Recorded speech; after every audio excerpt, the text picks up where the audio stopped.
After nito, ako na. Next. Yeah, introduce ako. No problem.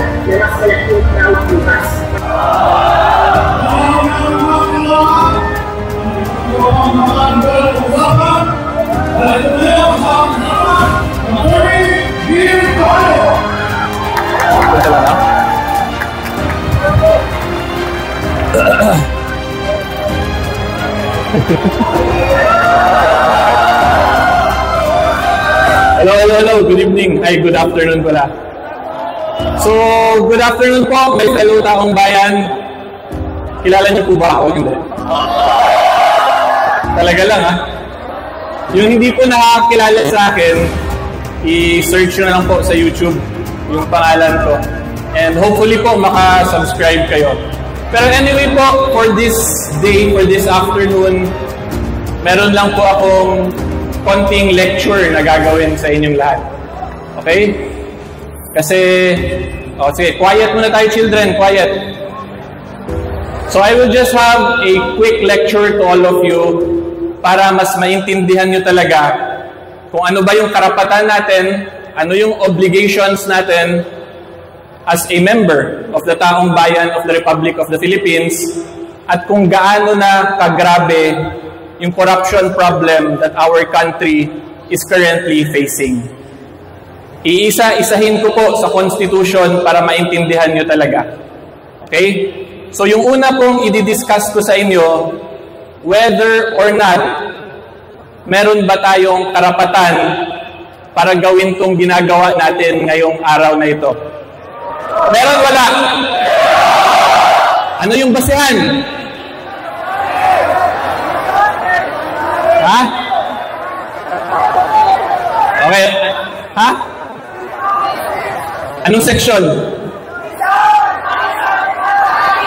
Section 4, Article 3 of the 1987 Philippine Constitution. No law shall be passed abridging the freedom of speech, of expression, to peaceful assembly, to petition yung mga hinanakit natin sa gobyerno. Yan yung karapatan natin. Klaro po yan. Hindi pa po yan tinatanggal sa Bill of Rights. Okay? Pangalawa, may nagsasabi, wala daw tayong, o yung iba, wala daw pong karapatan magreklamo kasi hindi naman daw nagbabayad ng tax. Tama ba yun? Mali. Pero naniniwala kayo doon na hindi kayo nagbabayad ng tax? Alam niyo na pala, so hindi ko na siguro explain. Pero I will just explain para mas maintindihan niyo po, ha. Pumunta po kayo ng fast food. Ano yung favorite fast food ninyo? Ano? Hindi ko... Again? Sige. Parang ano, parang hindi tayo magkasundo sa favorite fast food, Okay, pero anyway po, ganito na lang. Pag bumili po kayo ng fast food, tingnan ninyo sa resibo, ano yung nasa pinakababa doon? In other words, lahat po tayo, sa tingin ko po halos lahat ng nandito ngayon, nagbayad na ng buwis one way or another. May it be directly or indirectly via VAT. Okay? So ngayon, ang point ko po dito, ibig sabihin, kung tayo nag-shoulder ng VAT, sino yung ninanakawan? So, klarong-klaro po yan. We have the right to speech, freedom of expression, to petition peacefully, and as taxpayers, meron po talaga tayong karapatan para mag-ingay at ipaalam sa gobyerno kung ano yung mga hinanaing at mga ano natin sa kanila. Galit ba yung tawag? Or basta ayaw natin yung mga ginagawa nilang kalokohan. Diba? So that is very clear po. We have that right as Filipino citizens. Okay? Klaro na? Okay.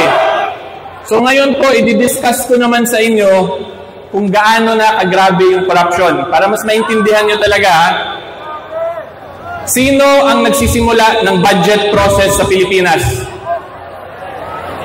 Anong office yung una? It is the executive branch of the government. The office of the president, yung nauuna sa budget process. Okay? Ano yung ginagawa ng office of the president, the executive? Yan po yung National Expenditure Program, yung NEP. Familiar? Hindi familiar? O ngayon, sinabi ko na, dapat familiar na yan, ha? The National Expenditure Program comes from the office of the president. Okay? Sa presidente po, nauuna yung first step in the budget making process. After po niyan, pupunta yan ngayon sa Kongreso. Doon na ngayon ano yung magic word ngayon? Insertion? Yan. Diyan na po nangyayari yan, yung mga amendments, mga insertions na yan sa Congress. So kung meron po silang mga gusto papondohan na mga proyekto, una po yan from the President to the Congress. Tapos kung may nakalimutan or may gusto pang isingit yung executive or the office of the President, yan na yun ngayon yung sinabi. Napanood nyo siguro yung 3-part video, di ba? Napanood nyo ba yan yung may part 3? Yun, dyan na nangyayari yan yung mga insertion na yan. So kung makikita po ninyo, the possible source, the first source of corruption, saan galing? Kayo nagsabi nun, hindi ako. So first from the executive, Congress, and then after po niyan, ngayon, syempre, pag naging batas na, i-implement na po, di ba, yung mga proyekto natin. Sino yung may trabaho para mag-implement ng mga projects? It is still the office or the executive branch of the government. Specifically, the Department of Public Works. In relation po sa mga flood control issues ngayon, DPWH yung may hawak niyan. Okay? Ngayon, kung na-implement na, yung next po nating titingnan dyan, whether or not ghost ba yung project or substandard. Ano pong opisina ng gobyerno ang magsasabi sa atin kung may ghost project ba? Or kung nagamit ba ng maayos yung pera natin? Anong office? Ayun, tama yun dito. Mali kayo. Tama to, COA. Commission on Audit po yung magsasabi kung tama ba yung paggastos ng pera. Okay? Nagigets nyo ba or magulo? Baka boring na. Boring hindi. Kahit na boring, hindi pwede maging boring kasi kailangan nyo intindihin to. Trabaho natin to Diba? So going back, yung COA po ang may trabaho to determine whether or not ghost projects ba, tama yung paggastos ng pera. Okay. Ngayon, ang dilemma natin, sino yung mga tinuturo na may mga source ng corruption? Congress lang? Congress lang ba yung tinuturo? Sa madaling sabi po, parang lahat na ngayon tinuturo, di ba? Executive, may kalokohan daw. Congress, may kalokohan.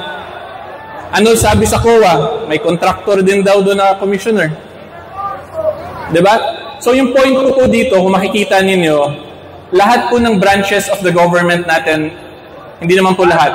Majority ng branches of our government currently ay it appears na they are involved in corruption. Diba? Executive, legislative, even up to the Independent Constitutional Commission na COA. Naintindihan niyo po ba kung gaano kalaki yun? Yung problema natin? Diba? Kasi dapat po, yung Commission on Audit, sila na nga yung magsasabi sa atin kung tama. Pero ngayon, it appears kahit sila po may involvement din doon sa mga flood control issues. And then ito po, isingit ko na lang din since na-discuss na natin yung Independent Constitutional Commissions. Ano pa yung isang Independent Constitutional Commission na dapat protector siya ng taong bayan? Ano yan?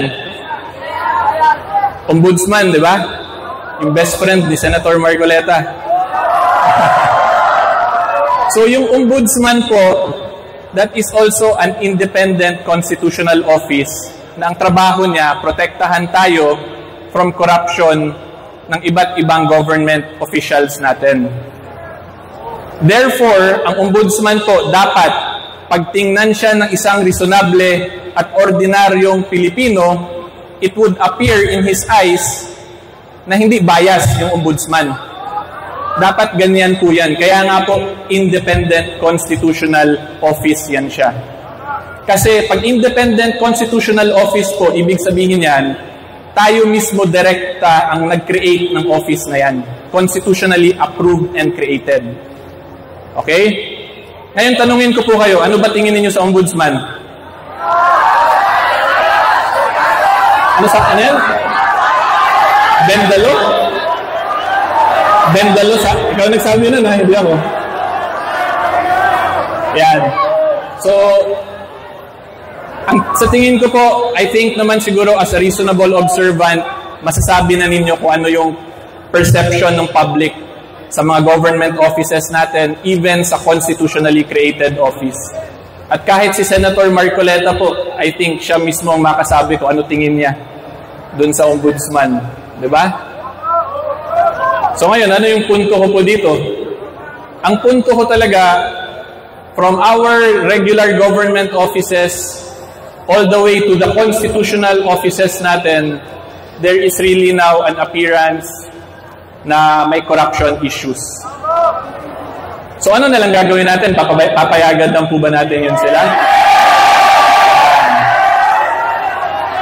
Oh, very good kayo. Very good kayo. Ha? Lahat ng nandito ngayon, very good po tayong lahat.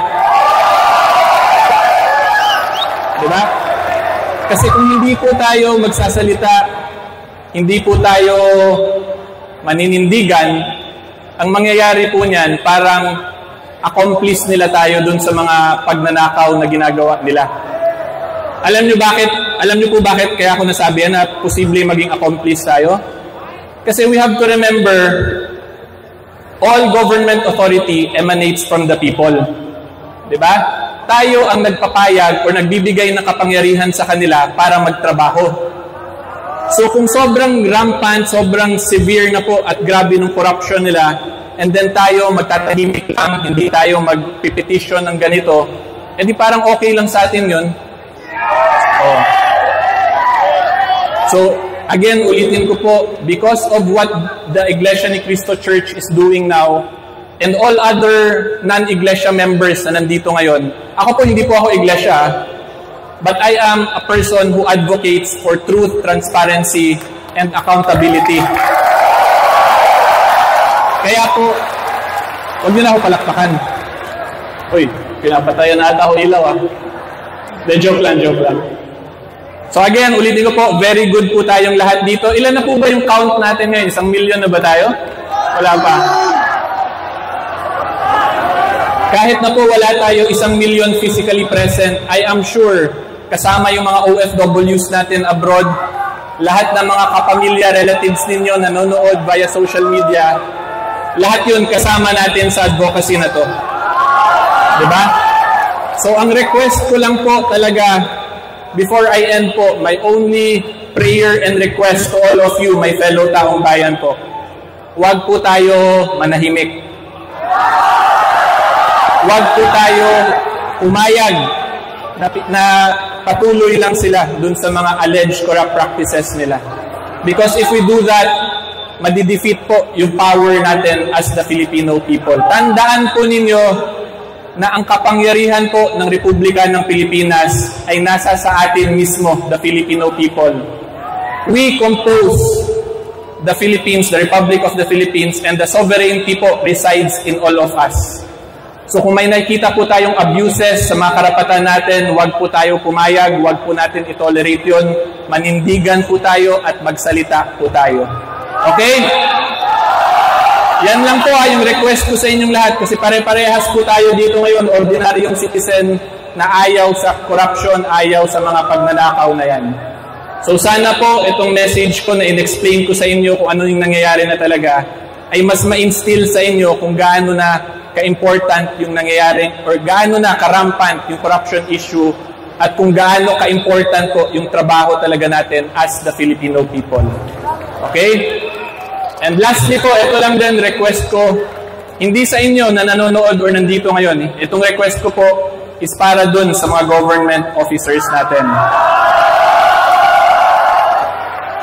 Ang tatandaan lang po natin dyan is the provision of public office is a public trust.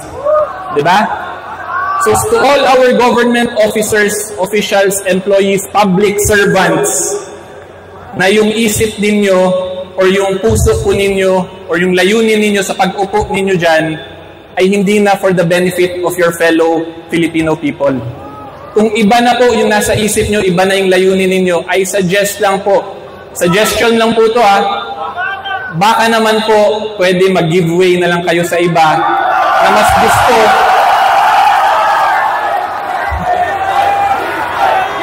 na mas gusto magserbisyo sa kapwa niya Pilipino.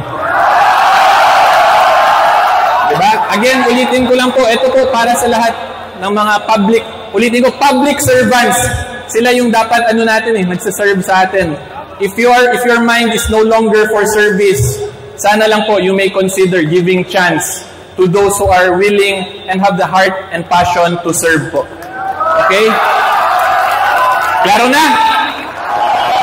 Okay, so magandang hapon po sa inyo lahat. Thank you very much for listening.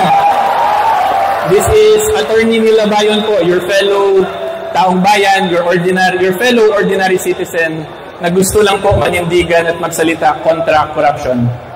Magandang hapon po sa inyong lahat. God bless po sa ating lahat. Mabuhay po, Pilipinas! Thank you. Mga kababayan, apat na salamat po para kay Attorney Nilabayon!